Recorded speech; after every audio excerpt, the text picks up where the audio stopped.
Tonight on KTAB News Weekend Hour, Claire Kreitz brings us the story behind the Dyess We Care team's latest project and updates on the deadly synagogue shooting in Pennsylvania, what we know so far. Plus, Halloween is only a few days away. The festivities are already starting throughout Abilene and the Big Country. Those are some of your top headlines tonight. Let's check in with Noel to see what's ahead in weather. Noel? Hey, Nathan. Well, if you love today's weather, you're definitely in store for a treat tomorrow. It's going to be a pleasant fall start. Temperatures into the mid-50s across the Big Country.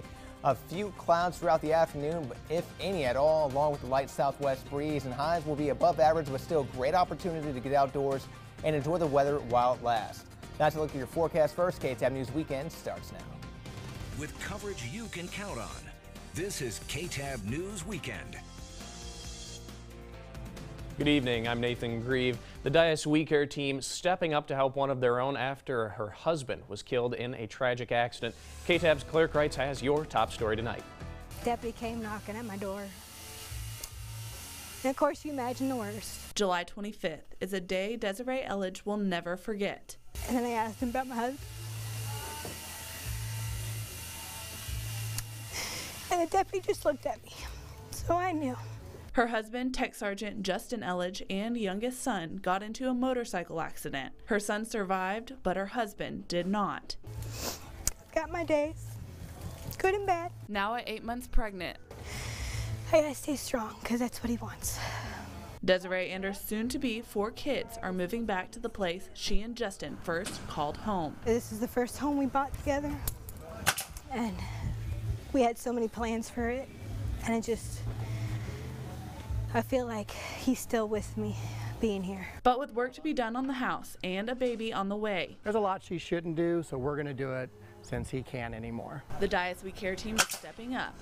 Even though they lost a super valuable member of their immediate family, they still have their extended family that's willing to show that we are still here for them. To make this memory of her husband into the home of her dreams. I'm home, I have my husband, I've got my kids, and it's where I belong. To have them come back and do this for me, thank you's not enough. In Abilene, with coverage you can count on, Claire Kreitz, KTAB News. Claire, thank you. The Dyess We Care team is building a playground, a fire pit. They're painting the home and putting up a flagpole in memory of Tech Sergeant Justin Elledge. Well, an update for you tonight. A gunman killed 11 people during a shooting rampage at a Pittsburgh synagogue this morning. Authorities say 6 people, including 4 police officers, were injured in addition to those 11 killed. Nikki Batiste has the latest from Pittsburgh. SWAT teams converging on a Pittsburgh synagogue heard dire warning over the police radio. We're under fire. He's got an automatic weapon. He's firing out in front of the synagogue. Police say 46-year-old Robert Bowers went on a shooting rampage during morning prayer services. Members of the Tree of Life Synagogue conducting a peaceful service in their place of worship were brutally murdered by a gunman targeting them simply because of their faith. Bowers exchanged fire with responding officers before he was arrested and taken to a local hospital. He's in fair condition with multiple gunshot wounds. Police recovered an assault rifle and 3 handguns. It's a very horrific crime scene. It's one of the worst that I've seen, and I've been on some plane crashes. It's very bad. Authorities would not comment on a possible motive, but CBS News confirms the suspect made anti-Semitic threats on social media in the days before the attack. President Trump condemned the attack during a speech in Indiana.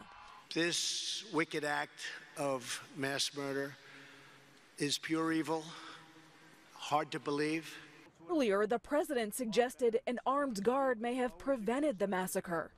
If they had some kind of a protection inside the temple, maybe it could have been a very much different situation.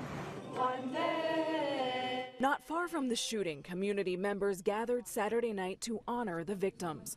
The FBI is investigating the shooting as a hate crime. Nikki Batiste, CBS News, Pittsburgh. Thank you, Nikki. Officials say no children were hurt during this attack. Coming back to Abilene now with the Hendrick Women's Health Council's 4th annual Breast Cancer Survivor Luncheon. Breast cancer survivors and their families came together to share stories and to offer support with the number of breast cancer cases in the Key City and especially with women of color. This is a way to educate the community and hear stories from breast cancer survivors. We do know that as African American women that we don't survive. That sometimes that when we find out that we have breast cancer, we're at stage 4, which is not a stage for us to be at. So to come together and communicate with one another, develop friendships, see friendships that we have not seen in a long time is very important. This is also a way to educate women on the services and resources provided by Hendrick Medical Center. Connecting Caring Communities holding its very first Abilene Good Neighbor Half K. The nonprofit welcomed runners and non-runners alike for a sunny day, beer, and bare minimum exercise. Competitors began their walks and runs from Pappy Slocum Brewing Company, and they ended just down the road at Sockdolliger Brewery.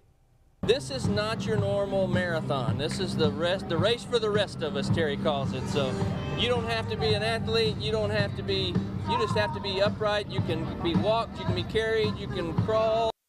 And the money donated to Connecting Caring Communities is going to benefit neighborhoods here in Abilene. Well, Halloween is just around the corner, but families are stocking up on candy a little early at Safety City's Trunk or Treat. That was this afternoon. Walking the streets of a teeny tiny Abilene, you could find superheroes, princesses, animals, and a whole lot more on the prowl for candy. And this is just one of several trunk or treat events going on in the Big Country ahead of the main event. That's Halloween night. That's coming up on Wednesday. Kids stocking up on candy early this year. And our sister station, Telemundo Abilene, also getting in on the spirit of the fall season with its Day of the Dead blood drive. That takes place November 2nd. That's next Friday from 10 a.m. to 6 p.m. at the Abilene Eye Institute on Antley Road. Everyone who donates will be entered into a drawing to win a trip to see the Dallas Cowboys play on Thanksgiving Day. All donations benefit the Hendrick Regional Blood Center. Well, continuing with Halloween coverage, little werewolves, Frankensteins, and ghosts all made their way to Boo at the Zoo today. Businesses and local organizations giving out candy to trick-or-treaters and parents taking their little ones throughout the zoo for some early Halloween fun. It's wonderful. The staff and board work so good together along with the community. We have a lot of volunteers out with ROTC and other groups. And it's just a wonderful community project that brings everyone together. And the zoo saying that this isn't just an opportunity to get some early trick-or-treating in, it also gives those local businesses and the zoo itself a chance to promote themselves. And the Taylor Jones Humane Society also doing some promotion today, promoting their new dog park through an event for man's best friend. That was Bark in Our Park. It's been hosted by Taylor Jones for nearly 15 years now, but today the nonprofit welcomed canines and their owners to their new dog park. That is across the street from the Adoption Center. The event hosted a costume contest, a police canine demonstration, food, games, and more. It's wonderful. The fact that we can have Bark in Our Park and that we have this wonderful land across the street that we're turning into a dog park and be able to celebrate Abilene Humane Society. Still work to be done at the new dog park, including a fence to surround everything. The organization hoping that this is going to become a community attraction. And treats aren't just for children during Halloween. You saw some pets there who also were having a good fall season. Just to make sure to enter KTAB's Halloween Pet Costume Contest on BigCountryHomepage.com. And these are some of the contenders for this year's prize, and that prize is a $300 pet gift basket. And for a list of other Halloween happenings for humans and for your critters, visit the KTAB website at BigCountryHomepage.com. Well, keeping our eye on crime this evening, multiple robbery reports late in the week in Abilene, all at convenience stores. Police are investigating to see if the crimes are connected. Now, this video is from the 7-Eleven at Ambler and Willis. That was about midnight on Thursday going into Friday. Abilene police filed 3 other reports within an hour of each other at different convenience stores across the Key City. Now, there are similarities in those crimes. Abilene police didn't tell us any more than that, but it is an open investigation. And this story certainly had people talking yesterday. It was when shoppers got a little bit more than expected at the Mall of Abilene. The police were called to take a naked man into custody. The report came in that the man was walking, as you see him right there, in the parking lot of the mall without any clothes on. Paramedics were called to determine if the man was suffering from any medical issues. No word yet on that unidentified man and if he's going to face any charges. Well, we've now confirmed the same type of voting machine that's causing complaints to the Texas Secretary of State's office is being used in Taylor County. Voters said when voting a straight party ticket, votes have been changed to candidates of the other party. Taylor County Elections Administrator Frida Reagan says she's also received a similar complaint this week, but she assures voters that those Hart E-Slate machines haven't been tampered with. She believes any errors are because voters might be rushing through the voting process, and voters need to double check their ballot is how they want it before pushing that red cast ballot button. And she gives a few more tips. When voting a straight party ballot, wait 3 to 5 seconds for those choices to load up on the screen, and always make sure that the screen is fully loaded before moving on to the next page. She also says to make a careful review on the summary page, make sure that everything looks exactly how you want it to look. And if you need to make a change, you can always go back and fix that issue. And if all else fails, you can ask a poll worker for help. They'll make sure that that machine is working. They can also help you to make sure that you're casting the ballot with the candidates that you want to vote for. Well, the family of an unarmed black man shot and killed in his own apartment by a now former Dallas police officer has filed a federal lawsuit, and they're suing not only that officer, but also the city of Dallas. A lawsuit filed by Botham Jean's parents Friday claims former Dallas police officer Amber Geiger used excessive force when she gunned down their son in his own apartment, later saying she mistook it as her own. There were so many signals that a reasonable police officer would have been alerted to. Lee Merritt, the Jean family's attorney, talking about signals stated in the lawsuit. It claims at Jean's apartment, the door would have not produced the identical chime Geiger hears daily at her own apartment. The light at the keyhole would have flashed red, indicating to Geiger that her key did not match the lock. And the lawsuit claims Geiger attempted to cover up for shooting Jean, making certain comments to Jean knowing she was being recorded, and she did not render aid to Jean after she shot him. Merritt also brings up her Pinterest account mentioned in the lawsuit. She brags about her propensity for violence. She brags about the use of deadly force.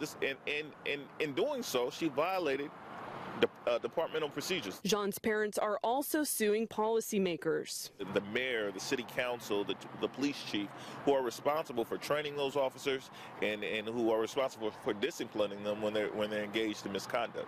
The lawsuit claims there is a practice or custom regarding the use of deadly force in DPD to shoot first and ask questions later. The family is hoping that a significant punitive judgment will cause the city of Dallas itself to begin to reconsider the policies that it has. Dallas police and the city of Dallas and Geiger's attorney all declined comment.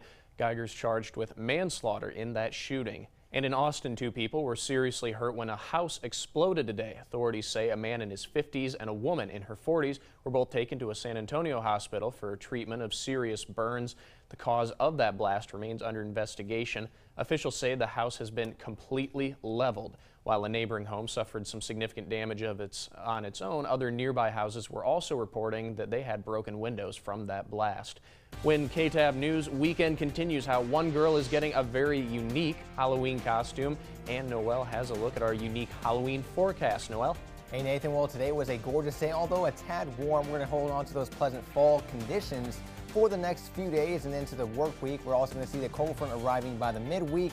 That's going to bring in a spooky cold front. Chilly and rain chances return on Halloween. I'll have a look at your forecast coming up next. With coverage you can count on, this is KTAB News Weekend.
Now, meteorologist Noel Ream with your Weather Authority forecast.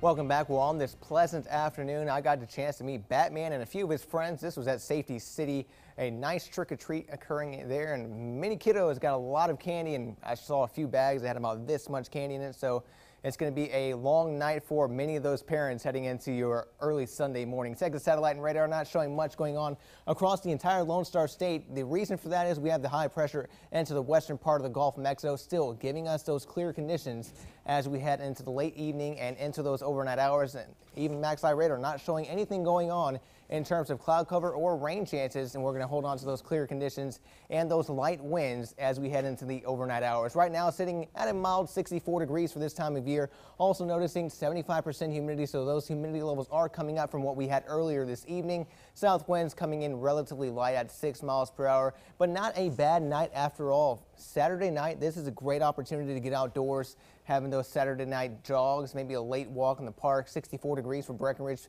54 degrees there in Eastland. Winds are a little calm, therefore some of that radiational cooling taking place in our eastern counties. 63 degrees for you folks in Brownwood, 64 for you folks in Coleman. In our western counties, still at a warm 69 degrees in Sweetwater. So the futurecast. Here's when we're kind of play out the next cold front making its way into our immediate area. This is going to be moving its way into Utah, moving away from the state of Wyoming and pushing into northern parts of Colorado and near Denver by Monday at about 7:30 to 8 o'clock in the evening, making some rapid progress by Tuesday morning. This is already into the state of Texas, into the panhandle around Amarillo or so, associated with the low pressure there. Notice that we're seeing some snow across Denver and in parts of Colorado behind that cold front, putting it in about 24 hours later, Wednesday morning rather, already past our area and into southern parts of the big country. Notice that we're going to see some light rain starting to make its appearance as we head out the door for Wednesday morning. So if you are going to be heading out the door, make sure to not only grab a jacket, but grab the rain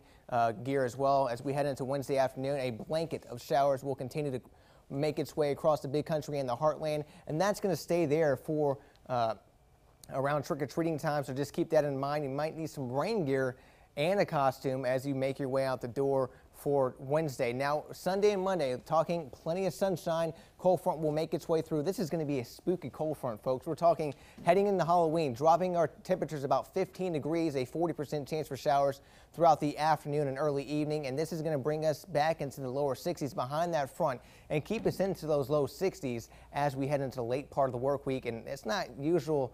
It's not often, I should say, that I get a chance to get into the graveyard, but when I do, I'm bringing you your trick-or-treat forecast.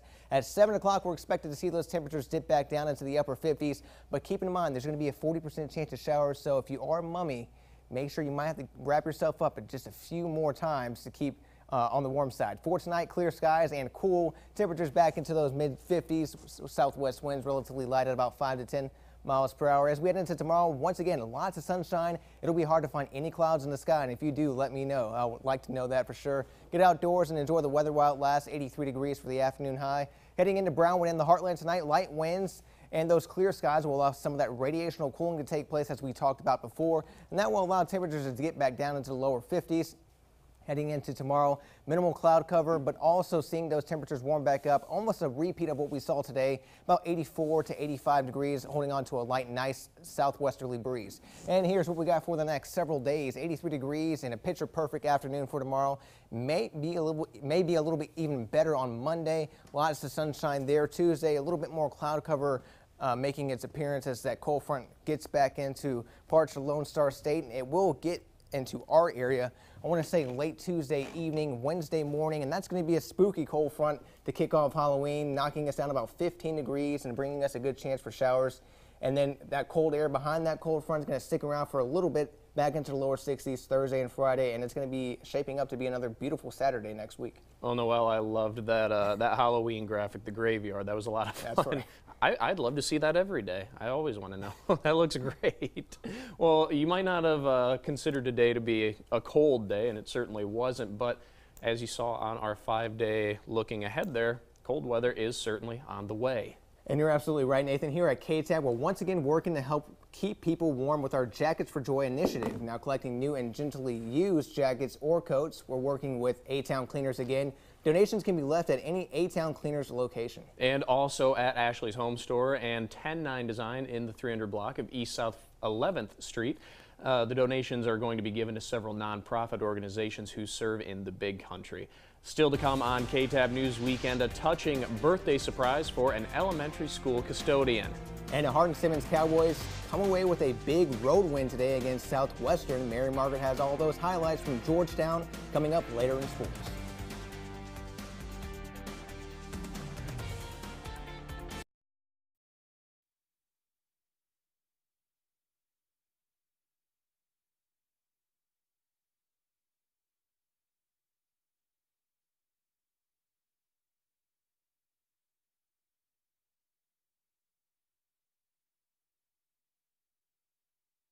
One, two, three.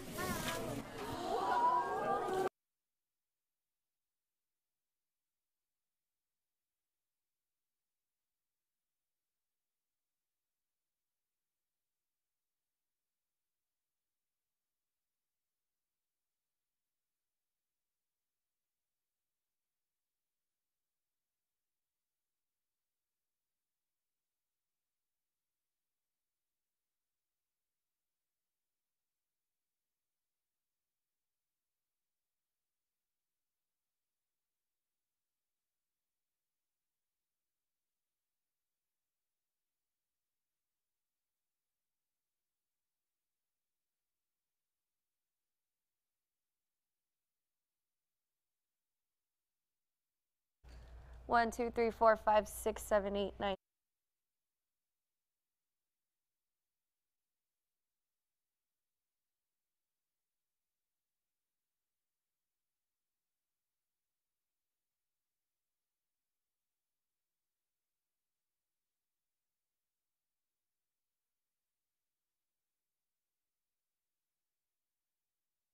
KTAB News Weekend continues.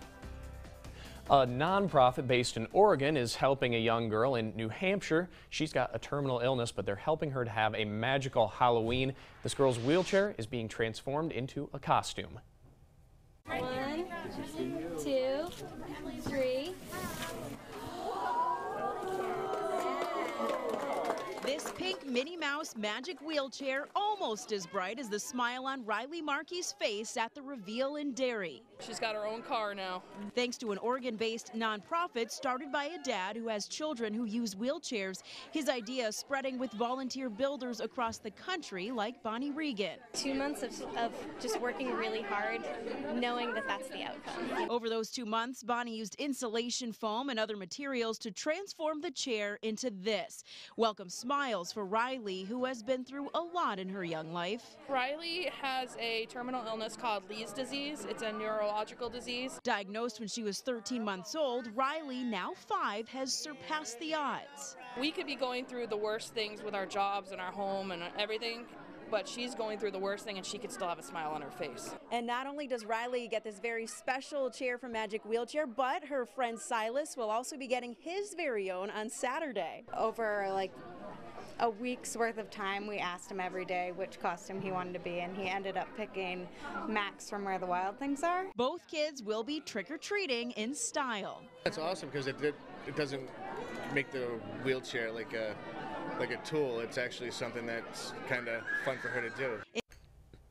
Well, trick or treating in style. What a great story. Well, another great story for you in Tennessee this time. A special surprise for an elementary school custodian. Kindergartners at Kickerson Elementary in Tullahoma, Tennessee surprised 60-year-old James Anthony when the school nurse and other teachers helped the students learn to sign the happy birthday song for him. Anthony says he was touched by their performance. Now, he's been working at the school district for nearly 30 years, and almost half of that time has been spent at the elementary school. Well, and it is now time for sports. Let's go over to Mary Margaret in the BCH Sports Center. Mary Margaret, how are you? I'm great, Nathan. How are you? I mean, it's Halloween time almost, but the McMurray Warhawks did have a scare today. They had a tough test out in Belton as they played ASC leader and number 2 in the nation, Mary Hardin-Baylor. I will have those highlights coming up next. Stay with us.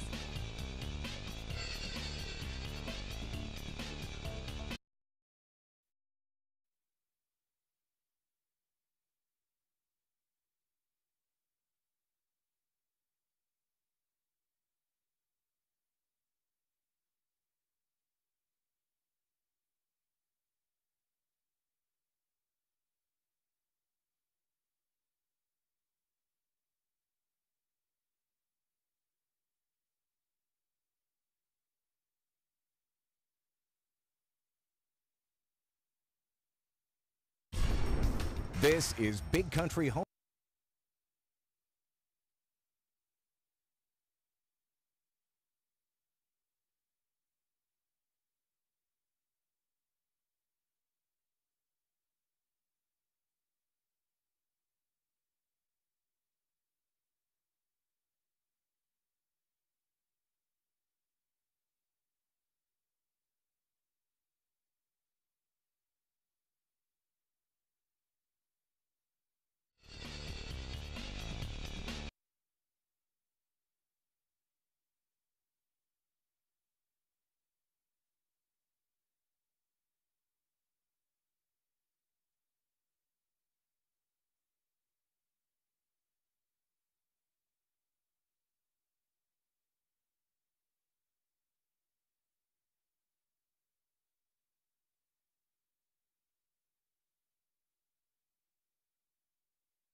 This is BigCountryHomepage.com Sports with Mary Margaret Johnson.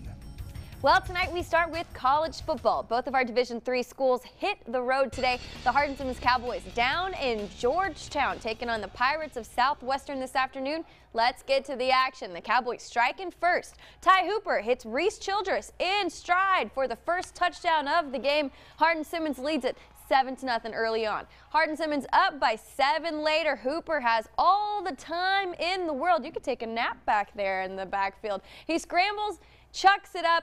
Matthew Sandoval comes down with it in the end zone. The Cowboys take a 21-7 lead, and they add to it later in the second quarter. Bryson Hammonds takes the direct snap and heads for the races. He's got room. Nobody's going to touch him as he strides right on into the end zone. HSU's up 28-14. Now the Cowboys move to 7-1 on the season with their 49-35 win over Southwestern this afternoon. HSU hits the road again next week to play Belhaven. On down the road from Georgetown, we find the McMurray Warhawks in Belton playing ASC leader and number 2 in the nation, Mary Hardin-Baylor. Third quarter, Markeith Miller taking the handoff here, turns on the spin move and gets his way over the goal line for a touchdown. UMHB up 52-7 later in the quarter. Jace Hammock fakes the handoff and keeps it himself. He's tripped up but extends over the goal line for the score. Crew leads it 59-7. Hammock doing it again on his own. This time he finds a hole, makes a couple of defenders miss and gets into the end zone. It is 66-7 now. The Crew was unstoppable in the second half. UMHB defeats McMurray 80-7. The Warhawks return home next week to host East Texas Baptist. Another big game for you this evening. Division I, Texas Tech visiting Iowa State this afternoon. Tech coming up big on special teams today. The Red Raiders block the Iowa State punt. Thomas Leggett falls on it in the end zone for the score.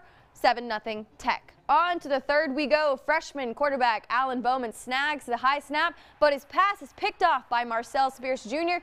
He takes that back 41 yards for the pick six. It's now 24-17 Iowa State. Now this one stayed close until the end. Brock Purdy hitting Hakeem Butler here for the 48-yard touchdown. The Cyclones take a 40-31 lead, and that would be the final score from Ames, Iowa. Tech falls to 5-3 on the season with that loss. Now one final game tonight. South Florida at Houston. Cougs up by 2 and add to it with this De'Aaron King 36-yard touchdown run. Houston leads 35-26. Still in the third quarter. King doing it through the air as well. That is a 52-yard touchdown pass to Jeremy Singleton.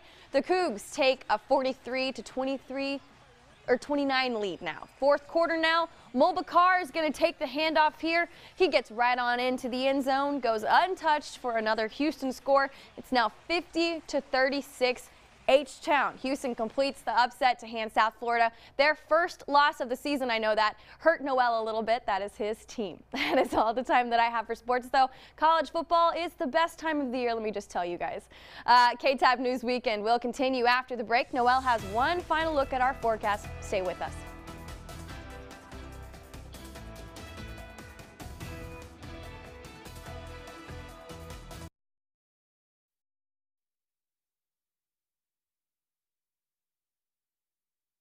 Coming up on this week's edition of Big Country Politics.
KTAB News Weekend continues.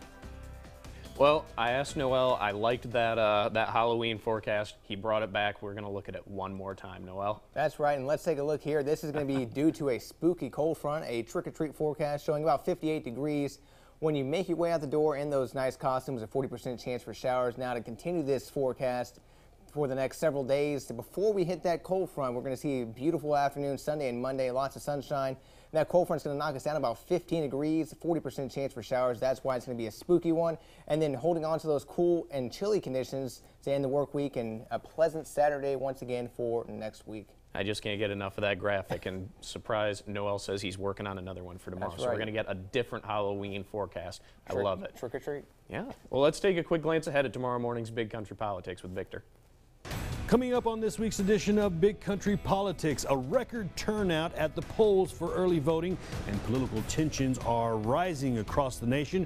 We'll break it all down for you, plus the latest political headlines from across the nation, state, and the Big Country. Big Country Politics is Sunday morning at 6:30 right here on KTAB.